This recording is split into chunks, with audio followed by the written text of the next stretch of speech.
그 민법전 다 받으셨죠? 예, 그래서 이제 여러분들이 이제 사실은 뭐, 지금 우리가 8개 법을 하잖아요. 그러니까 여러분들 시험장 가면 8개 된 법전을 줘요. 이만큼 두꺼운 거를. 근데 이제 지금 공부할 때는 개별적으로 민법, 형법, 민소, 상법 이렇게 개별적으로 구입해서 이거 공부하는 게 좋아요. 얇고 가지고 다니기 좋게. 그래서 그러니까 매일매일 갖고 다니세요. 이제 민법전을 어떻게 활용하는지 여러분들 평생 민법전 갖고 씨름하고 살아야 되니까는 거기에 대해서 이제 그거 나눠드렸으니까 그러니까 지금 그러면 갖고 다닐 게 기본서, 노트, 민법전 이거는 항상 갖고 다니는 거예요. 그죠? 그렇게 해가지고 여러분들이 이제 계속 준비를 해볼 수 있도록 합시다. 예, 그래서 예, 아까 이제 소유권이라는 거, 소유권, 추상적으로 내 거라는 그 개념, 그죠? 그거는 토지하고 건물, 그러니까 토지하고 건물인데 일단 여러분들이 동산하고 부동산, 이것도 좀 오늘 계속 입문이에요, 입문. 동산하고 부동산 어떻게 달라요? 동산하고 부동산? 여러분들이 알고 있는 개념. 동산은 움직일 동자, 이런 것들, 움직이는 거. 이런 거, 책상, 걸상, 자동차, 뭐 이런 거 움직이는 거. 그죠? 움직일 수 있는 게 동산. 그죠? 그리고 이게 움직일 동자란 말이에요. 움직일 동. 움직일 동. 이건 물건이라는 뜻이고, 물건. 움직일 물건. 이거는 부자는 낫이에요, 낫. 못 움직이는 거. 못 움직이는 거니까 토지하고 건물. 건물. 그죠? 이 토지와 건물 못 움직이잖아요. 그죠? 이렇게 돼서. 그래서 동산, 부동산 최소한, 그죠? 움직이는 건 동산, 못 움직이는 건 부동산. 그죠? 그래서 부동산, 못 움직인다. 그래서 요거는 소유권을 취득하려면 이렇게 등기를 해야 돼, 등기. 부동산은 소유권을 취득하려면 등기를 해야 된다, 등기. 근데 동산은 어떻게 해요? 이거 동산이잖아요. 이건 내가 갖고 있으면 내 거잖아요. 그죠? 이거는 내 점유를 하고 있으면 돼. 점유. 이거는 이거 소유권을 취득하려면 점유 갖고 있으면 돼요. 갖고 있으면. 요거만 있으면 돼요. 근데 동산은 내가 갖고 있다고 해서 되는 게 아니라 등기를 해야 되는 거고. 알겠죠? 동산, 부동산.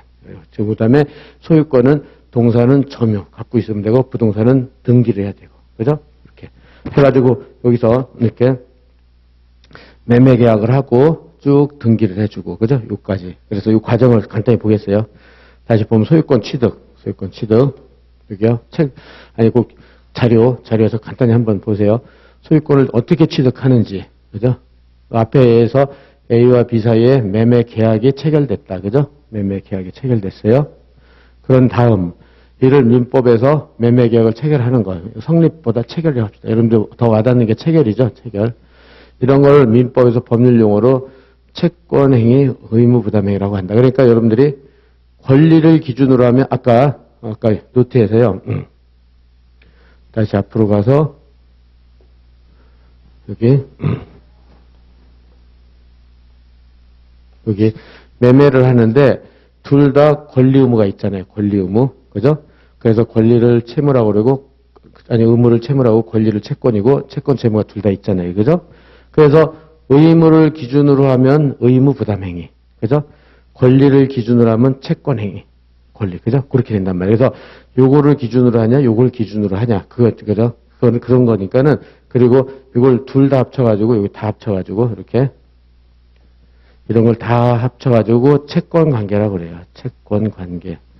그러니까 권리를 기준으로 한 거죠. 그러니까 여러분들은 권리를 기준으로 하냐, 의무를 기준으로 하냐, 그 차이만 있지, 결국은 같은 말들이에요, 다. 그죠? 네. 그래서 다시, 그렇죠? 전체가 채권, 채무, 채권 관계. 이렇게 돼 있다. 이렇게 정비해놓고. 그래서 보면은 매매계약이 체결됐다. 민법에서는 여기 권리를 기준으로 하면 채권행위, 의무를 기준으로 하면 채무부담행위. 그렇잖아요. 그죠? 이렇게 되기 때문에, 그래서, 여기에 따라서 당사자가 매매계약, 그 다음에 그에 따라 이행할 것이 남아있다. 있는 경우다, 남아있다. 이 말은 뭐예요? 그러면 여기서 노트에서 보면 그 다음 페이지 보면 요 매매 계약을 했으니까, 그죠? 이게 권리를 기준으로 하면 채권행위, 의무를 기준으로 하면 채무부담행위 이렇게 하는데, 요때는 A는 나중에 소유권과 점유권을 이전해 줄 게 남아있고, B는 5억을 주는 게 남아있잖아요. 그죠? 그러니까는 요거만 했을 땐 이거 할 게 남아있는 거예요. 그죠? 이거 할 게. 그래서 이런 거를 채권행위라고도 하고 채권관계라도 하고. 알았죠? 이렇게. 됐죠? 이렇게 해서 보고 남아있다. 그죠? 그런 다음에, A는, 따라서 A는 B에게 건물 토지 소유권을 이전해줘야 되고, 점유권을 이전해줘야 되고, 점유권은 내주는 거고, 소유권은 등기를 해줘야 되는 거예요. 그죠? 그 다음에, 그렇게 해가지고 이전해 주어야 한다. 그 다음에, A는 또 B에게 토지와 건물의 소유권 이전 등기 필요, 서류를 교부해서 이전해주고, 점유권을 이전해줘야 된다. 이렇게. 이런 거를 민법에서는 아까 말한 대로 등기만 나오면요. 등기 나오면 물권행위라고 그래요. 물권행위. 등기 물권. 알았죠? 그렇게. 등기를 해주는 행위를 물권행위라고 그래요. 등기를 해주는 행위 물권행위. 그렇죠? 그래서 물권법이 적용된다고 그랬잖아요. 그죠? 그렇게 하고 그런 거를 팔아먹는다. 처분이라는 것은 팔아먹는 거예요. 팔아먹는 거. 뭐 우리가 흔히 그죠? 그냥 좀 아주 약간 좀 이렇게 약간 저속적인 용어로 팔아먹는 거 그런 걸 처분이라고. 팔아먹는 걸 처분행위라고 한다. 이렇게 됐죠? 그래서 물권행위라고 한다. 그렇게 해가지고 다음 페이지에서 보면 그래서 이제는 이제 더 이상 이행할 것이 남아있지 않아요. 그죠? 더 이상. 왜냐하면 다시 노트에서 보면 이제 소유권, 점유권 다 주고 돈 주고 그러면 더 이상 이행할 게 남았어요? 없잖아요. 주고받고 끝났잖아요. 끝. 그런 거 그냥 가볍게. 그런데 이런 것 책을 읽으면요. 이제 여러분들이 이제 나중에 책 읽으면 이런 것들이 막 툭툭 튀어나왔을 때 그걸 말하는구나. 그걸 말하는구나. 이렇게 해서 입문을 해야 돼요. 알았죠? 이렇게. 그렇게 해서 보고 그럼 다시 넘어가서 여기 가서 그래서 B 앞으로 소유권 이전 등기를 마쳤다. 이때 비로소 B는 건물과 토지의 소유권을 취득한다는 말을 쓰는 거예요. 등기를 마쳤다. 그 다음에 소유권을 취득한다. 이렇게요.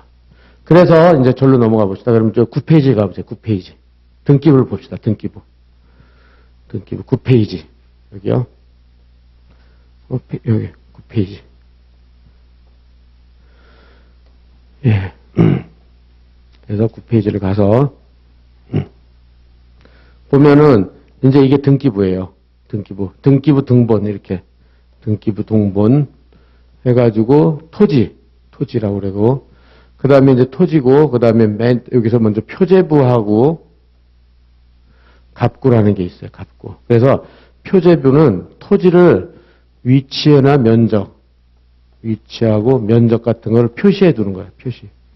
표제부. 표시한다고 그래서 표자를 쓰는 거예요. 그래가지고 소재 지번. 여러분들도 다 주소 있잖아요. 그죠? 서울, 강남구, 역삼동 1, 2, 3-45. 그 다음에 면적 200제곱미터. 그죠? 이렇게. 그런 거를, 위치와 면적을 표시하는 걸 표제부. 그 다음에 갑구는 소유권에 관한 사항이에요. 소유권. 그래가지고, 맨 처음에, 여기 1번, 이건 순위 번호가 1번인데, 여기 이제 김갑동이 있잖아요. 김갑동. 그래서 얘가 소유자 이렇게 써놓는 거예요. 그래가지고 주민등록번호랑 주소를 쓰고, 그래서 이렇게, 소유권 보존등기를 하는 거예요. 이렇게 소유권 보존등기는 최초로 소유권을 취득했다는 최초의 등기예요. 최초의 등기. 그렇죠? 요거는 보존 등기, 요거는 요 접수번호는 등기 날짜고, 등기 날짜.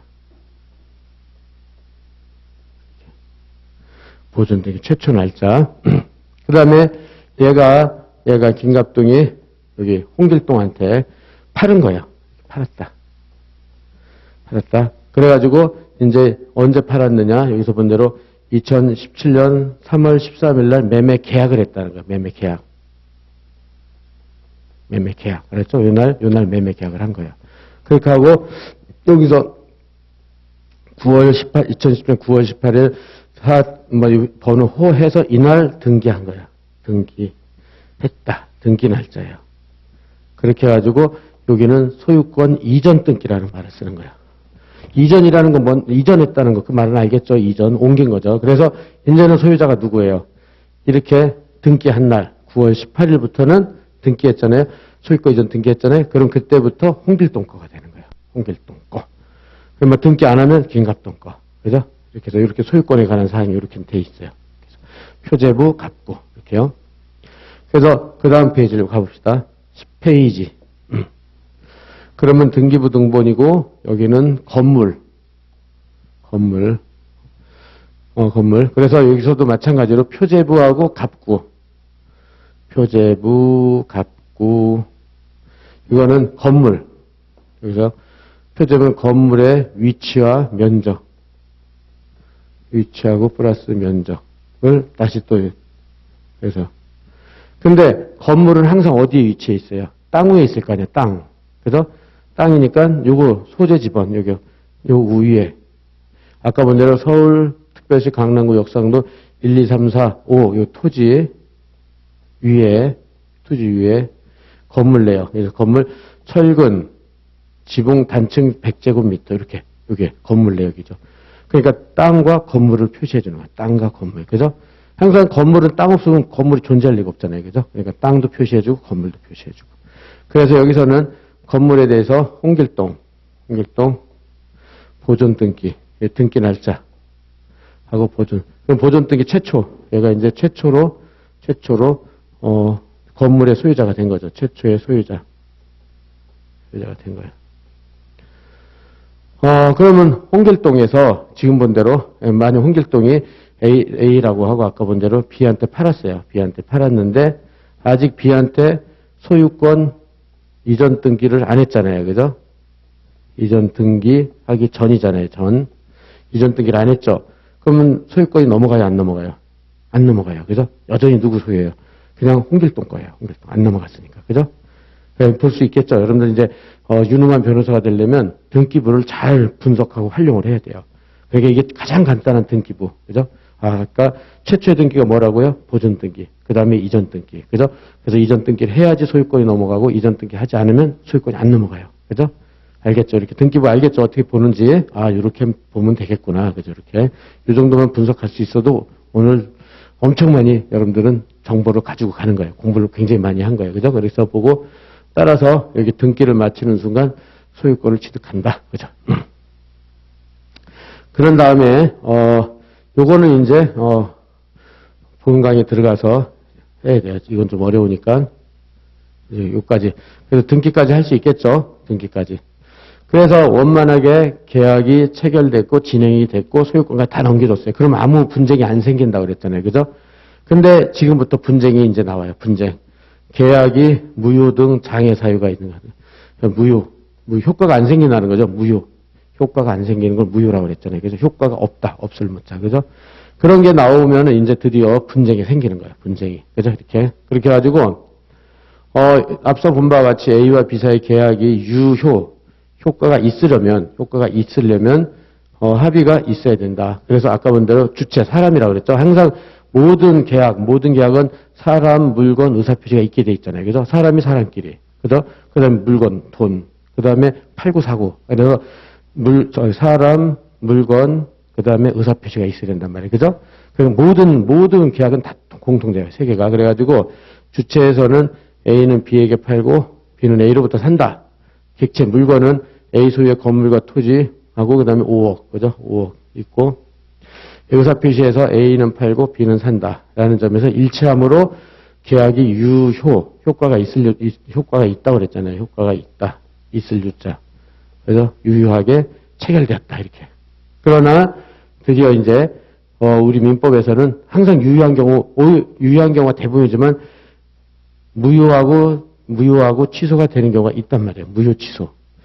무효는 여러분들 무효하고 취소 사회생활하면서 그걸 모르는 사람이 누가 있겠어요. 그죠? 무효하고 취소.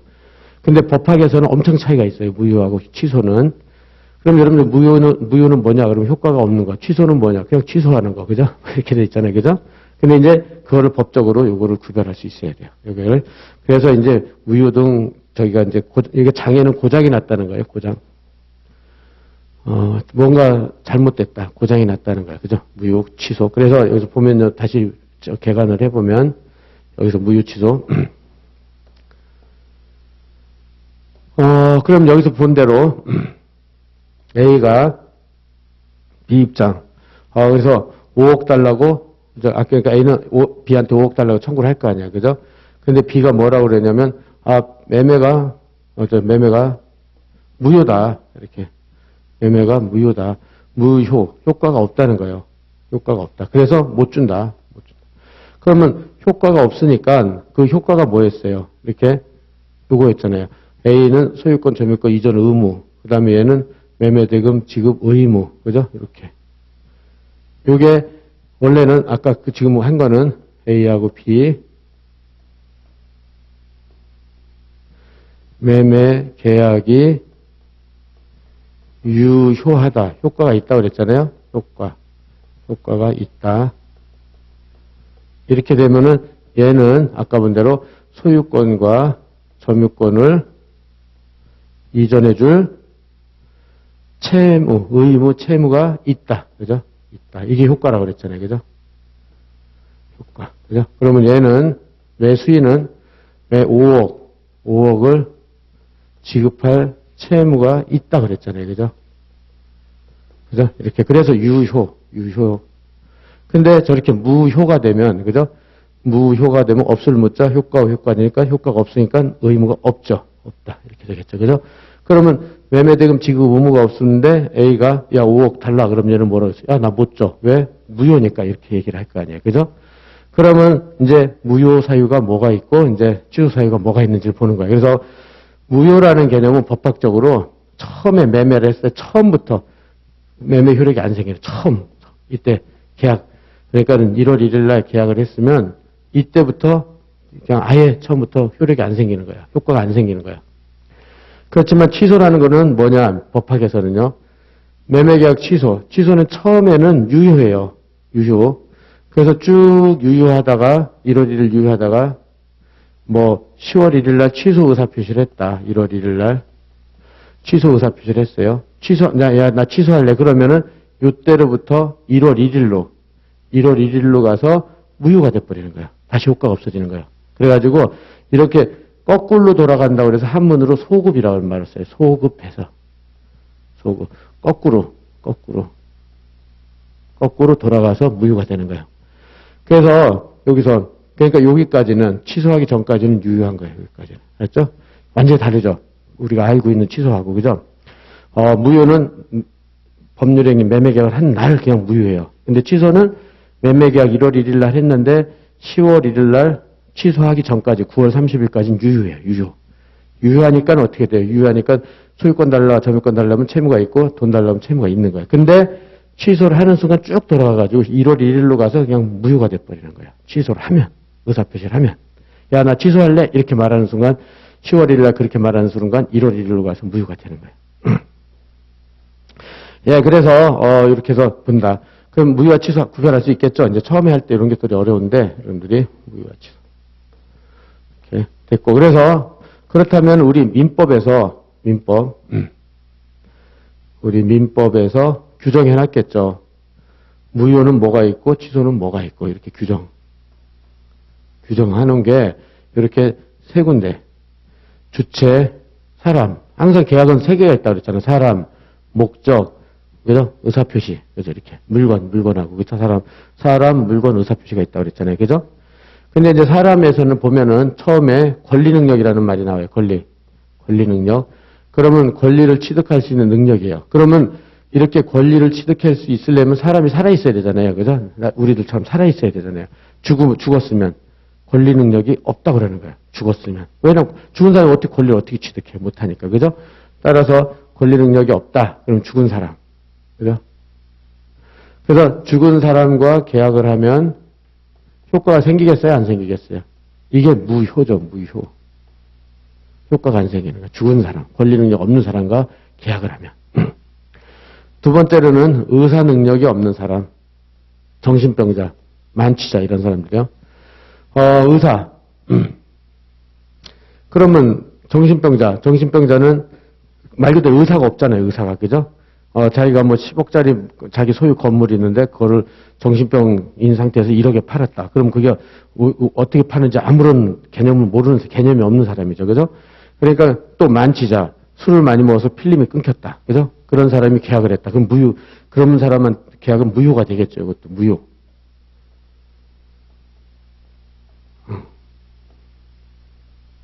그 다음에 세 번째가 이제 사람한테는 권리 능력도 있어야 되고 의사 능력도. 그러니까 살아 있어야 되고 의사가 있어야 돼요. 그죠? 내가 어떻게 뭘 한다는 걸 알고 있어야 돼요. 그죠? 내가 지금 하는 것처럼. 그런 다음에 행위 능력이라는 게 나와요. 행위 능력. 행위 능력은 유효하게 행위를 할 수 있는 능력이에요. 그죠? 따라서 이 행위 능력 없는 사람은 누구냐면 미성년자예요. 미성년자는 현재 민법에서 만 19세 미만, 그러니까 18개월, 18세 12개월까지. 그죠? 그 다음에 19세가 되는 순간 성년자가 되는 거야. 그렇죠? 그러니까 가지고 이런 사람은 행위 능력이 없다고 그래요. 행위 능력이 없는 사람. 미성년자 하나만 딱 생각하는 거예요. 그러면 이런 사람이 계약을 했어요. 계약을 했으면 이 건 취소할 수 있는 행위가 돼요. 그럼 취소시 무효가 돼요. 취소시. 아까 본 대로 여기 얘가 이제 예컨대 15살이었어요. 15세가 매매를 했어요. 팔았다. 매도했어요. 그죠? 그랬는데 얘가 이제 1월 1일 날 매도했는데 여기서 이제 10월 1일이 됐어요. 그래서 여기까지는 뭐라 그랬죠? 여기까지는 유효하다고 그랬죠. 여기까지는 유효. 매매 계약이. 그런데 이때 취소를 하면 이렇게 1월 1일로 가서 소급해서 무효가 되는 거예요. 이렇게. 그래서 왜냐면 미성년자는 자기한테 이렇게 매매 계약을 체결하면 유리할 수도 있잖아요. 유리하면 취소를 안 하는 거예요. 불리할 땐 취소하고. 그렇게 해가지고 이런 여지를 주는 거예요. 미성년자 행위는. 그죠? 그러니까 유리하면 취소 안 하면 되잖아요. 그죠? 그럼 유효가 되겠죠? 근데 불리한 것 같아요. 그럼 취소하면 무효가 돼요. 그래서 미성년자를 보호해 주는 게 요 행위 능력이라는 제도예요. 그래서 사람은 권리 능력, 의사 능력, 행위 능력이 있어야 돼요. 그래야지만 유효하게 할 수 있어요. 그래서 유효하게 할 수 있는데 권리 능력이 없으면 무효, 의사 능력이 없으면 무효, 행위 능력 없으면 취소.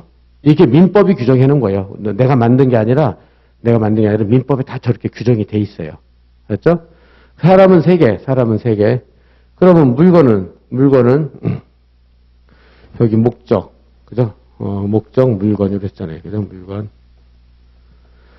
얘가 토지와 건물을 토지를 샀어요. 토지를 살려면 그 토지가 123번인지 아까 등기부 봤죠? 456번인지 확정이 돼야 되겠죠? 그리고 건물을 샀으면 건물을 이전해 주는 게 가능해야 되겠죠? 그 다음에 이런 효과는 전부 법률의 규정에 의해서 효과가 생기는 거잖아요. 그죠? 따라서 법률을 지켜야 돼요. 법률을 지켜. 그래서 법률을 지켜야 유효가 되고, 그 다음에 선량한 풍속 기타 사회질서를 지켜야 돼요. 이거는 추상적인 말이지만 사회질서에 어긋나면은 그거는 효력이 없겠죠. 그죠? 그렇게. 그래가지고, 그렇게 이거에서 이렇게 확정 가능 법률을, 이걸 적법이라고 그래요. 적법. 법률 위반하면 안 돼요. 적법. 법을 지켜야 돼요. 적법. 법을 지켜야 돼요. 그리고 선량한 풍속 사회질서를 지켜야 돼요.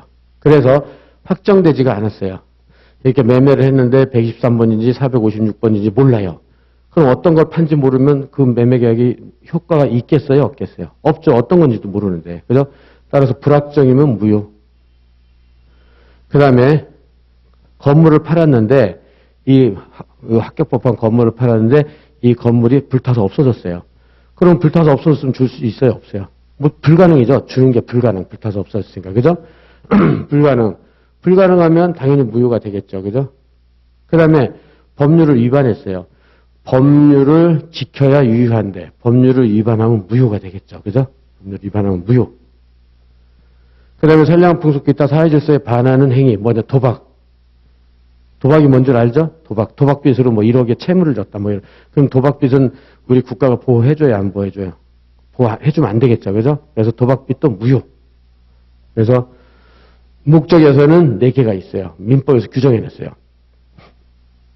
확정되고 가능하고 적법하고 선량한 풍속 사회질서를 지켜라. 그러면 유효한데 불확정이고 불가능이고 법률을 위반했고 선량한 풍속 기타 사회질서를 위반했다. 그럼 다 무효. 그죠? 이렇게 되겠죠. 무효. 됐죠? 그 다음에 의사표시. 민법 107조에서는 비진의. 그러니까는, 가비 A한테 공짜로, 내가 이거 공짜로 줄게. 이랬단 말이에요. 공짜로. 내가 이거 10억짜리 건물인데 공짜로 줄게. 이렇게. A가 B한테 이렇게 했어요. 그럼 B에 이게 진짜 의사겠어요? 가짜 의사겠어요?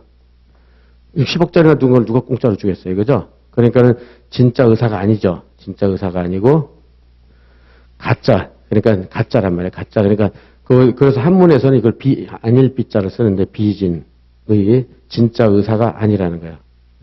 여러분은 이거를 낫이라고 생각하면 돼요. 낫진이 진짜 의사가 아니에요. 진짜 의사가 아니다. 그죠? 그죠? 그러면은 진짜 내가 A가 10억짜리 건물인데 내가 공짜로 줄게. 근데 그게 진짜 의사일 리가 없잖아요. 가짜 의사죠? 그러니까 비진의, 낫자가 한문으로 하면 아닐 비자예요. 아닐 비자. 그러면 이건 당연히 무효겠죠. 무효. 비진이 무효. 그죠? 그 다음에 또 108조에서 통정어 표시라는 게 나오는데, 통정어 표시. 통정어 표시는 뭐냐? 이렇게 되면은, 통정이라는 것은 A하고 B가 짜는 거야.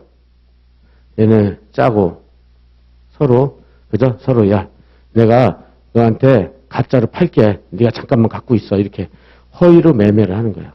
가짜로. 짜고선. 그죠? 요거 비지는 짜는 건 아니고, 그냥, 야, 내 공짜로 줄게. 이런 거고, 여기는 A, B가 짜고, 내가 잠깐만 줄게. 그래서 이렇게. 이것도 무효예요. 이것도. 그죠? 그러면 A는, 자, 잠깐만 너 갖고 있어. 나중에 돌려줘. 그러니까 B가 오케이. 그랬단 말이에요. 그러면 당연히 그 매매가 효력이 생기질 않겠죠. 무효가 되겠죠. 그죠? 짜고 했으니까. 그죠? 그렇겠다. 그 다음에 차고. 차고는 여러분들 많이 알고 있는 착각. 착각에 빠졌다. 그죠? 착각에. 그래서 예컨대, 여기서 A가 B한테, 이거는 좀 어려우니까, 얘가 어떻게 했냐면 의사는, 100만 원에 팔으려고 그랬는데, 잠깐 조는 사이에 표시를 착각해가지고 10만 원으로 써놨어요. 그죠? 그래서 얘는, 땡큐 10만 원인 줄 알고 오케이 한 거예요. 그래, 오케이. 10만 원에 살게 이랬단 말이에요.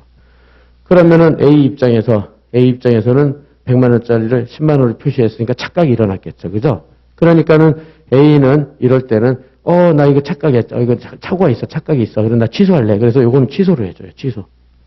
착오에 대한 의사표시는 요거는 취소할 수 있도록 해줘요. 취소할 수 있도록. 그래서 왜냐면 이것도 마찬가지. 취소는 나중에 100만 원짜리 10만 원에 팔았는데 더 떨어졌어요. 뭐 만 원으로. 뭐 그러면은 그런 유리할 때는 취소 안 하면 되잖아요. 그죠? 불리할 땐 취소하고. 그런 개념이에요. 착각, 착오.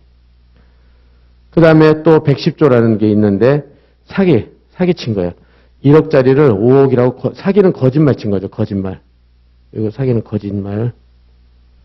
사기 모르는 사람 없죠? 사기 거짓말 친 거예요. 그죠?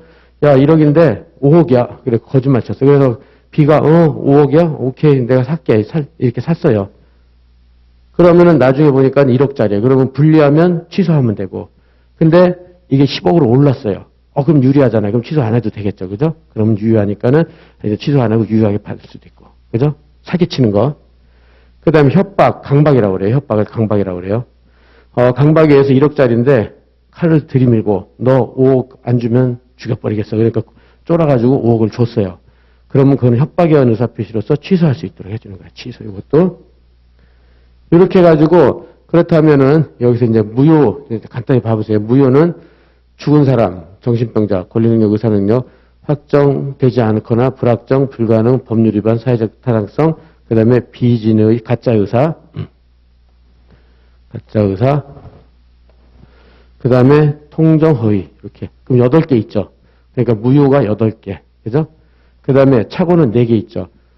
미성년자, 행위무능력, 그 다음에 착오, 사기, 강박. 그죠? 그래서 무효 8개. 무효를 민법에서 8개를 규정해 놓고 있어요. 그 다음에 취소는 4개. 취소는 4개를 규정해 놓고 있어요. 그래서 이거는 뭐 내가 만든 거나 그런 게 아니라 민법에 다 규정이 있어요. 이제 이걸 공부하는 거예요. 그러나 무효나 취소가 됐어요. 그죠? 이렇게. 여기가 취소됐다. 그러면 여기서 한번 봅시다. 그러면 요걸 한번 쭉쭉 스킵을 해봅시다. 그러면 여기서 주체, 사람, A나 B가 권리 능력이 없다. 사망한 사람, 의사 능력이 없다. 치매는 정신병자잖아요. 여기서는 무효고. 그 다음에 행위 능력이 없다. 행위 능력이 없는 거는 미성년자. 이거 하나만 해주세요. 미성년자는 취소. 그죠? 그 다음에 물건, 목적, 확정되지 않았다. 그 건물이 이미 불타서 없어져서 이전해 주는 게 불가능하다. 그죠? 그 다음에 강행 법을 위반했다. 그죠? 법을 위반했고, 그 다음에 선량한 풍속 기타 사회질서를 위반했다. 요거는 도박이죠. 이런 거 다 할 수 있겠죠. 그죠? 확과적사. 이렇게 해가지고. 다 무효예요. 여기는 4개. 그죠? 그 다음에 의사표시에 있어서, 의사표시, 비진의, 가짜의사라고 그랬죠? 가짜의사. 그죠? 아닐비자라고 그랬죠? 진짜 의사가 아니다. 할 때는 상대방 알거나 있을 때 이런 매매가 무효예요. 그죠? 그래서 여기서 A가 팔 생각도 없었어요. 근데 10억짜리인데, 근데 1억에 팔게. 뭐 이렇게. 그죠? 가짜의사죠? 그런 건 무효라고 그랬죠. 그죠? 무효. 그 다음에 통정어의 표시. 통정어의 표시는, 여기서 본 대로 A하고 B하고 짜고선 B에게 거짓말로, 허위라는 건 거짓이잖아요. 거짓. A의 토지와 건물의 소유권을 이전해줬어요. 이거 통정이라는 건 짜는 거고, 이건 가짜라는 뜻이죠. 이렇게 있으면 무효. 이것도 무효. 그 다음에 차고가 있는 경우. 아까 이거는 좀 어려우니까 내가 100만 원에 팔려고 했는데 글씨를 잘못 써서 10만 원에 썼다. 그럼 착고에 빠진 거죠. 그러면은 그거는 취소. 그죠? 그거는 취소할 수 있다. 취소는 원칙 유효하지만 취소 의사 표시하면 거꾸로 가서 무효. 그죠? 이렇게 하면 되고. 그 다음에 여기요. 사기가 있다. 거짓말 치는 거. 그죠? 그래서 속여. 1억밖에 안 되는 걸 A가 B를 속여서 5억에 나간다고 해서 샀다. 그럼 사기쳤죠? 그러니까 취소할 수 있어요. 그 다음에 강박. 강박은 협박이죠, 협박. 그러면 여기서, 너 토지 사지 않으면 가족들을 뭐 해치겠다. 뭐 이렇게 해서 어쩔 수 없이 샀어요. 이랬을 때는 이때도 취소해요. 그래서, 여러분들 최소한 요 정도는 해본다. 그래서 이렇게 해가지고, 취소. 그래서, 취소는 4개. 그죠? 차고, 사기, 강박. 그래서 준비를 해봅시다. 그래서 이제 내일부터 이런 걸 쭉 한다는 거예요. 이런 거 쭉 이제. 그럴 때 어떻게 되고, 저럴 때 어떻게 되고, 막 이런 것들. 그죠? 이런 걸 하는 거예요. 예, 그래서 이제 무효 사유가 됐어요. 그죠? 무효. 그렇게 해가지고 보고, 그러면 무효였을 때, 요거는 좀 어려우니까, 이제 나머지는 이건 이제 앞으로 이제 가서 하니까 이건 본 강의 가서 하면 되고요. 기본 강의에서 이제 가서 한다. 이건 좀 어려우니까 좀 나중에. 그러니까 줄만 쳐놓으세요. 줄만. 조건 불성치, 기한 미도래, 그 다음에 시효 소멸, 또 변제. 변제는 알죠? 갚는 거. 그죠? 이렇게. 그 다음에 해제. 이런 것들이 있어요. 이런 것들은 좀 어려우니까 뒤에 가서 한다. 이렇게. 그 다음에 무효의 효과. 효과가 없어요. 효과가 없다. 그럼 여기도 효과가 없다. 그러면 여기 무효의 효과인데 여기 2번이라고 그러고 여기 1번. 그럼 무효다. 그죠? 무효가 됐어요. 무효가 됐으면 A가 B한테 그다음에 B가 A한테. 그럼 매매가 무효니까 지금 본 대로요. 매매가 무효다. 그러니까는 아까 본 대로 A는 소유권과 점유권을 이전해 줄 채무가 없다 그랬어요. 채무가 없다. 없을 무자 없다. 무효. 그리고 B도 무효. 그러니까는 효과가 없으니까는 얘도 5억을 줄 채무가 없다잖아요. 채무가 없다. 따라서 A가 B한테 5억 달라 그러면 어떻게 할 거예요? 5억 달라. 그러면 얘는 못 준다 할 수 있는 거야. 야, 나는 채무가 없으니까 못 줘. 이렇게 못 준다 하겠죠. 못 준다.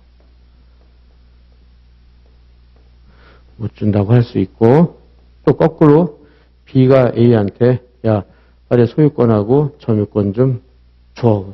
달라. 이러면 얘도 못 준다고 할 수 있는 거예요. 못 준다. 그죠? 왜냐면 의무가 없으니까. 그죠? 이렇게. 그죠?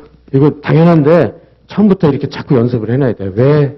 무효니까 효과가 없으니까 채권 채무가 없으니까 달라고 못해요. 달라면 거절할 수가 있어요. 못 준다. 거절. 근데 이미 줬어요. 이미 줬다.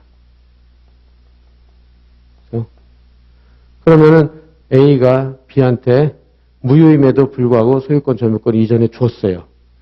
그러면은 그럼 B는 이득을 얻었죠. 소유권하고 점유권을 이득을 얻었는데 무효니까 부당한 이득일 거 아니에요. 그죠? 무효니까. 그죠?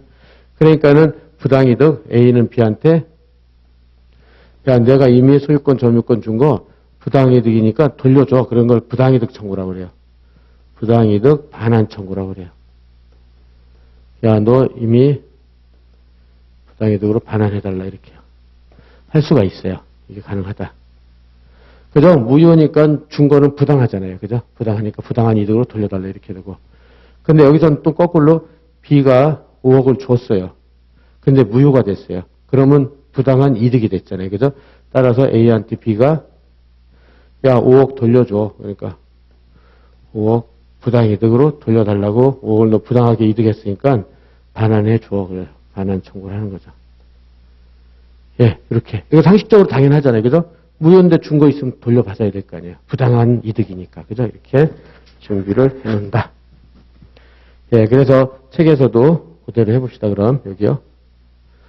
계약이 무효나 취소가 됐어요. 그래서 첫째, A 또는 B가 아직 소유권이나 금전을 지급하지 않았으면 인전 주지 않아도 되고 상대방 이행 청구를 해도 무효 취소를 주장해서 거절을 할 수가 있겠죠. 못 줘. 이렇게 되겠죠. 못 줘. 그죠? 안 줘. 그거를 법적으로 안 줘도 되게끔 해준단 말이에요. 그죠? 무효가 취소됐으니까. 그 다음에 또 만일 A나 B가 소유권이나 금전을 지급했으면 이미 줬잖아요. 상대방이 지급한 걸 돌려달라고 할 수 있고 그 다음에 돌려달라고 할 수 있다. 요까지가 지급한 것이 부당한 이득이니까 부당이득으로 반환해달라고 해서 반환 청구를 할 수 있다는 거야. 청구가 가능하다. 예, 여기까지가 이제 무효 취소예요. 무효 취소.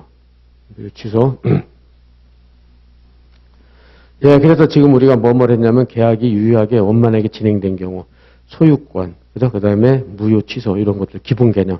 우리가 민법 입문할 때 반드시 우리가 체크해야 될 개념들이에요. 그죠? 이렇게. 그 다음에 나오는 게 이제 네 번째가 채무불이행이라는 게 나와요. 채무불이행. 요거 개념을 정리해 봅시다. 그러면 여기서 채무불이행. 네 번째 쟁점. 채무불이행. 이건 유효한 걸 전제로 하는 거예요. 유효.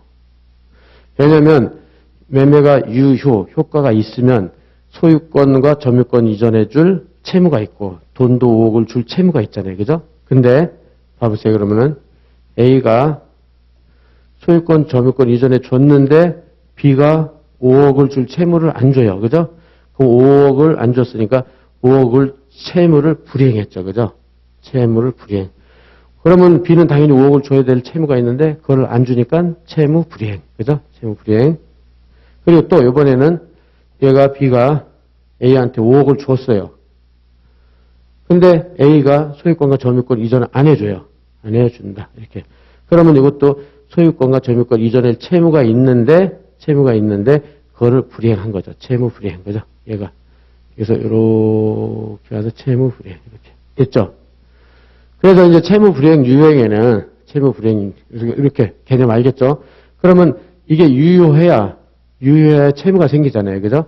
유효해야 채무가 생기고 안 주는 건 불이행이고. 그래서 채무 불이행이라는 것은 이제 채권법에서 가장 중요한 주제 중에 하나인데 그 채무가 매매가 유효하니까 채무가 있고 그 채무를 불이행하니까 채무 불이행이 되는 거예요. 그죠? 그래서 채무 불이행의 유형 이렇게 4개가 있어요. 1, 2, 3, 4. 이행거절. 그러니까 이때 아까 본 대로 얘네 둘이 소유권 주고 돈 주는 거를 이행기 변제기라고 그랬잖아요. 그죠? 이날.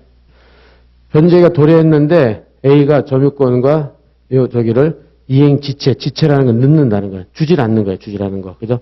소유권과 점유권 이전해 줄 수 있는데 이행을 지체라는 게 넣는다는 뜻이에요. 지체. 지연된다. 늦게 하는 거. 또 이렇게 건물을 줘야 되는데 건물이 불타서 없어졌어요. 이행 불능. 그리고 주긴 줬는데 거기 금이 가가지고 그거 쓰러질 것 같아요. 그럼 불완전하잖아요. 주기는 줬는데 금이 가서 불완전한 거. 그죠? 그 다음에 이건 아예 나 못 줘. 안 준다고 그러는 거야. 안 준다. 나 안 줄래. 이렇게 하는 거. 이행을 그냥 아예 거절하는 거예요. 그래, 이행 거절. 이렇게 4개가 있어요. 그러면은 이행 거절. 그렇게 되면은 우리 민법에서는 어떻게 되겠어요? 채무를 불이행하면 이렇게 채무를 불이행하면 채무를 이행해 주도록 그죠? 이행해 주도록 민법이 규정해 놓는단 말이에요. 민법이 규정. 그죠? 이렇게. 그죠? 채무를 내가 소유권을 줬는데 5억을 안 준다. B가 5억 줬는데 소유권 점유권을 안 준다. 이렇게 되면은 A나 B가 강제로 주도록, 그죠? 채무를 이행해 주도록 민법이 규정해 놓고 있죠. 그래서 뭐냐면, 여기서 B가 A한테 그러면은 무슨 이 소재기 아까 본 대로 소유권 이전해달라고 이전 청구를 했는 거예요. 소재기 하죠. 또는 A는 B한테 A도 B한테 5억 안 주면은 여기서 5억을 안 준다 B가 그러면 A는 B한테 5억을 매매 대금 5억을 달라고 청구를 하겠죠. 달라 하고 청구를 하는 거예요. 청구의 소재기를 아까 우리 맨 처음 첫 시간에 한 거 소재기 하죠. 그죠? 소재기 해서 그 다음에 A가 소재기를 해가지고 두 번째로서 두 번째 A가 승소 판결을 받아요. 이겼어요. 그러면은 B는 A에게 5억을 줘야 돼요. 그죠? 승소 판결을 받아서 세 번째로 이게 확정, 이제 여러분 아직 안 모르니까 판결을 확정을 받아요. 확정을 받아요. 그런 다음에 여기서 세 번째로 이거를 강제적으로 경매를 해요. 경매.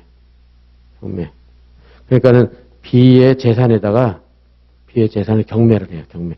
여러분 상식적으로 경매한다는 거 들어봤잖아요. 그죠? 저렇게 A가 B한테 5억 청구를 해가지고 승소 판결을 받으면 법원 가서 나 강제 경매하러 왔습니다. 그러면 법원이 받아줘요. 저거를. 승소 판결이 있으니까. 그래서 B 재산에 대해서 강제 경매를 하는 거예요. 그러면은 이 경매에서 네 번째로 이제 여기 B 재산이 약 5억 정도 된다. 그러면은 여기서 경매가 나왔다 그러죠. 경매하면은 이 경매를 받을 사람들이 다 신청을 해요. 이렇게 B, C, D 이렇게 C, D, E 이런 사람들이 그럼 경매 법원에서 경매하겠습니다. 그럼 B, C, D가 가가지고 얘 재산을 사기 위해서 얘는 5억 쓰고 6억 쓰고 근데 얘가 예컨대 7억을 썼다. 7억으로 내 경매 받겠다. 그래서 7억으로 얘가 해서 얘는 5억 쓰고 얘는 6억 쓰고 7억 쓰면 누가 경매를 받는 사람 확정되냐면 E가 경매를 받는 사람으로 확정되겠죠. 돈을 제일 많이 내니까. 그죠? 그렇죠? 그럼 얘가 E가 경매를 받는 거예요. 그럼 얘는 7억을 법원에 내요. 그래서 그럼 E는 7억을 내고 이 B의 재산을 취득해요. 소유권을 취득해버려요. 이제 잊게 된 거예요. 잊게 되는 거야. 그죠? 그리고 B는 이 재산을 뺏기는 거야. 강제적으로. 뺏기고 그럼 여기 7억이 나왔죠? 그럼 다섯 번째 이 7억을 가지고 누구한테? A한테 5억을 주는 거예요. 그 주는 걸 배당이라고 그래요. 배당해 준다. 이렇게 민법에 이런 걸 다 규정을 해놨어요. 그죠? 그러면 이 A는 5억을 결국 받잖아요. 그죠? 5억을 받는단 말이에요. 그래서 이렇게 채무를 강제적으로 이행하도록 해주는 민법 규정에 따라서 이런 과정을 여러분들이 배우는 거예요. 이제 앞으로. 그죠? 그러니까 돈을 안 준다. 그럼 소재기를 한다. 그럼 승소 판결을 받는다. 그걸로 강제 경매를 신청한다. 그럼 법원에서 강제 경매 받으면은 경매 날짜를 받아가지고 경매 받을 사람 손들어 보세요. 그럼 손들면 거기서 5억이요, 6억이요, 7억이요. 그럼 7억을 제일 많이 써냈으니까 그 사람 그러면 A, B, C, D, E 당신이 경매 받았습니다. 그러면은 얘가 7억을 법원에 내면 그 B 재산은 누게 돼요. 잊게 되고 그다음에 7억은 법원에서 A한테 5억을 배당해주고 이렇게 되는 거예요. 그렇죠? 그리고 나머지 2억은 저 누구한테 주냐면 이제 원래 B 재산이었으니까는 B한테 나머지는 주겠죠. 나머지 B한테 2억 주고 이렇게 해서 B는 소유권을 상실하고 A한테 5억 주고 2억만 받는 거고, 그죠? 그리고 이거 B의 재산은 잊게 되고 이런 절차를 하는 거예요. 채무불이행. 그렇죠? 그래서 그런 걸 강제집행이라고 그래요. 강제집행. 그래서 여러분들이 강제 집행에서 이런 절차를 최소한 알고 있어야 돼요. 최소한. 그래서 매일매일 같이 이렇게 계속 나올 거예요. 강제 집행하는 방법이. 그렇게 하고 또 돈을 안 줘가지고 일정한 손해를 입었으면 손해배상 청구도 할 수 있고, 그 채무불이행으로 계약을 해제 없던 걸로 하는 거예요. 그럼 계약 안 할래. 이렇게 하는 거. 그래서 가장 중요한 게 강제 집행이죠. 이것 때문에 이제 채무불이행 때 함부로 채무불이행을 못 하는 거예요. 그러니까. 함부로 채무불이행했다면 자기 재산 다 뺏겨버리니까 결국은. 그죠? 그래서 얼른 줘야 돼요. 그죠? 그렇게 하고 이런 것들을 규율하는 게 채무불이행이다. 그렇죠? 그렇게 해서 여기까지 가봅시다. 그러면은 책에서 A와 B 사이의 매매 계약이 완전 유효하게 성립되었다. 그죠? 근데 여기서 본 대로 만일 A가 B로부터 매매 대금을 받았는데 소유권 이전해주지 않았다. 그럼 채무불이행이죠? 유효하니까 효과가 있으니까 채무가 있단 말이에요. 그죠? 또 잔금 지급기일에 A가 등기서를 제공했음에도 등기를 줬는데도 B가 돈을 안 준다. 이런 것들이 채무불이행이다. 채무불이행. 그죠? 그래서 채무불이행의 유형에는 이행지체. 이와 같이 이행기일에 이행이 가능함에도, 여기서 본 대로, 이행기일에 이행이 가능해요. 고의나 과실로 법을 위반해서 이행을 하지 않은. 그러니까 민법에서는 채무를 이행하라고 했는데, 이행하지 않으면 민법을 위반한 거죠. 민법을 위반. 그래서 민법을 위반한 걸 위법이라고 그래요. 위법이라고도 하고 부적법이라고도 하고 적법하지 않다는 개념. 그래서 이행하지 않는 걸 말한다. 그죠? 그 다음에 이행불능은 여기처럼 매매계약을 체결했는데 매매계약을 유효하게 체결했어요. 해서 그러면 A소의 건물을 줘야 되는데 A소의 건물이 A의 과실로 불타서 없어져 버렸어요. 그래서 A가 B한테 소위 등 해주는 게 불가능해요. 불능. 이런 거를 이행불능이라고 하죠. 이행불능이라고 한다. 그래서 여기서 이제 본다. 이렇게 하고 그 다음에 불완전이행. 불완전이행은 건물을 줬어요. 건물을 이행했지만 금이 갔어요. 건물에 금이 가서 막 금방 붕괴되고 없어질 것 같아요. 그렇죠? 이런 거 이렇게 해서 금이 갔으니까 불완전하잖아요. 불완전. 이건 안 봐도 되고요. 이행거절. 이행거절은 잔금 지급기일 전에 A가 B에게 토지와 건물에 소유권 이전해 준 거를 아예 그냥 거절하는 거예요. 야, 나 못 줘. 이렇게 하는 거. 그죠? 이렇게 4개가 있어요. 4개. 일단 요 정도로 하고